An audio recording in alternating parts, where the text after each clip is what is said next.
বলদেব। তারা বলে, কোথায় যাচ্ছ বাবা? বলদেব কিছু বলে না, চুপ থাকেন। তখন সুদর্শন আর হচ্ছে গরুদেব তারা বলে যে ওই ভক্ত কৃপা করার জন্য যাচ্ছে। তখন বলদেব বলে, দেখো এই ভক্ত সোনমালা জপ করে না, এই ভক্ত প্রসাদ খায় না, এই ভক্ত ঠিক মতো সাধনা করে না, আজকে বিপদে পড়েছে তাই তিনি তোমাকে ডাকতেছে, তুমি যেও না। কিন্তু জগন্নাথ শুনে না, তার কাছে চলে গিয়ে তাকে কৃপা করে জগন্নাথ চলে আসে। তখন বলে সুভদ্রা দেবী আর বলদেব বলে, আরে বাবা তোমাকে বলছি না এদের কাছে যাবা না? কি বলছো? আমি তো শুনি না, কারণ আমার কান কিসে আছে? জগন্নাথের কান কিরকম? ঢাকা আছে, কান এরপর তুলে। তখন ভগবান জগন্নাথ ভক্তের কোনো দোষ দেখে না। যদি কোনো ভক্ত একবার এসে হাত, এখন জগন্নাথ হাত কেমন সামনে দেওয়া, যদি কেউ, আমাদের কোনো ভগবান এরকম নয়, কিন্তু জগন্নাথ সবসময় হাত সামনে দিয়ে রেখেছে, আসো তোমরা, আমি তোমাদের গ্রহণ করবো।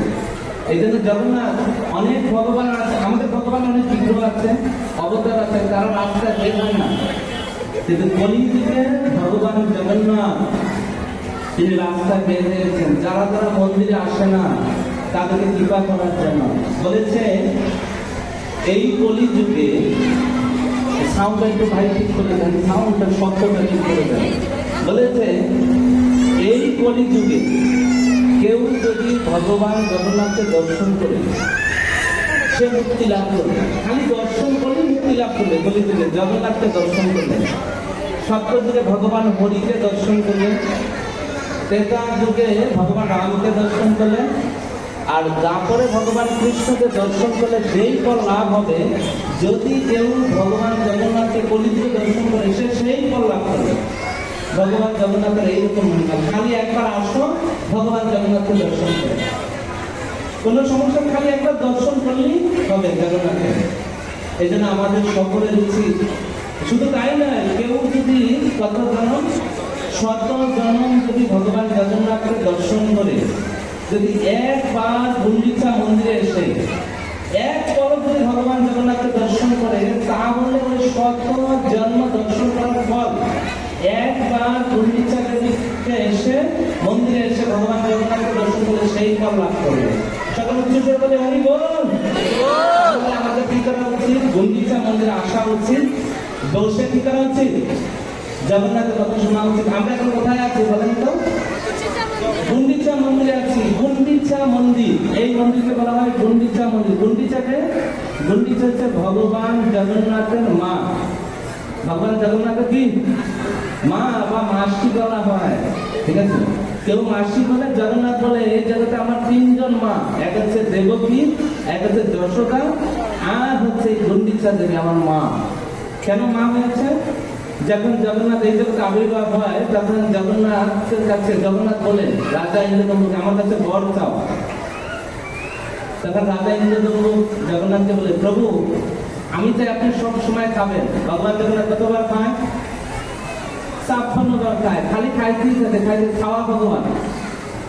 তারপর বলতে হচ্ছে আপনি সবসময় সবাইকে দেখা দিবেন। ভগবান জগন্নাথ সব সময় দেখা দেয়। আর রাজা ইন্দ্রদম্ব বলছেন, আমার যেন কোন সন্তান না থাকে। কেউ চায় যখন ভগবানের কাছে আমার কোনো সন্তান থাক না, সবাই চায় কি আমাদের নিজের সন্তান থাক। যখন এই কথা বললেন, তখন ভগবান জগন্নাথ তো ঠিক আছে কথা আসতো, কিন্তু গুন্ডিচা দেবী বলতেছে, প্রভু আপনি তো দিয়ে দিয়েছেন, আমি মা ডাক শুনবো না? তখন বলতেছে, দেখো গুন্ডিচা দেবীকে বলতেছেন, এই জগতে আমি হচ্ছে তোমার একমাত্র সন্তান, আর তুমি হচ্ছে আমার মা। তাহলে জগন্নাথের মাকে কে? গুন্ডিচা দেবী। তারপর বলছে, দেখো মা, আমি জগতের সবাইকে কৃপা করবো প্রতিদিন, কিন্তু বছরে একবার তোমার বাড়িতে আসবো। কোন বাড়িতে? এই গুন্ডিচা মন্দিরে আসবো। আমি তোমার কাছে থাকবো আর মনের মতো করে প্রসাদ খাবো, তুমি যা রান্না করবো তাই খাবো। এই আজকের দিনে তিনি আসছেন এখন। তাই আমরা দেখুন, আজকে আমরা জয়দেব গোস্বামীর কথা আলোচনা করবো। সবাই একটু মনোযোগ সহকারে শ্রবণ করবেন। সবাই শ্রবণ করবেন না? একবার বলেন তো হরি বল। যারা হরি বল করবে তারাই শ্রবণ করবেন। আসুন বলি হরি বল, হরি বল। নাক মধ্যে মন্দিরে যারা আছে এরা সবাই খুব ভালো সুন্দর বৈষ্ণব, কিন্তু ধরে হাত পাখি হয়ে যাচ্ছে দেখি। আমি হাততালি কেন দেওয়া হচ্ছে জানেন? হাততালি কেন দেওয়া হচ্ছে? হাততালি কেন দেওয়া হচ্ছে দেখুন। কারা কারা ভগবানের মন্দিরে গিয়েছেন? বাবু আমরা সবাই তো গিয়েছি। মন্দিরের সামনে ঘন্টা আছে, আছে। ঘন্টা কেন বাজে? হ্যাঁ, এই ঘন্টা কেন বাজে? ঠাকুরকে গেটের সামনে ঘন্টা থাকে না, কেন বাজায়? আমি বলে দিচ্ছি ঘন্টা কেন বাজায়। আপনারা কি বলছেন আমি শুনতে পাচ্ছি না। ভগবান কৃষ্ণ মন্দিরে আছে, তার কাছে কে আছে?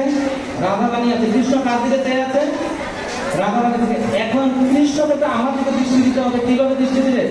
যখন আমি ঘন্টা বাজাবো তখন কি হবে?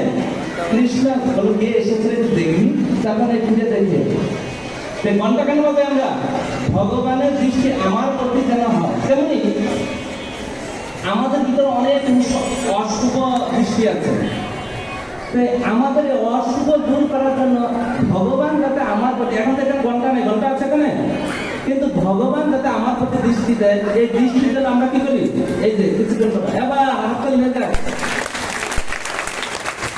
কেন হাততালি দিচ্ছি? ভগবান আমি কিন্তু আপনার কথা শুনতে বসেছি, আপনি আমার প্রতি একটু দৃষ্টি দেন, আবার হাততালি।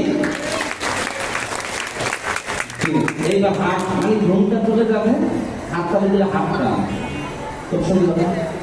আমরা আজকে আলোচনা করবো কার কথা? জয়দেব গোস্বামীর কথা। সবাই কথাগুলো নোট করবেন, সবাই আমি যা যা বলবেন। দেখুন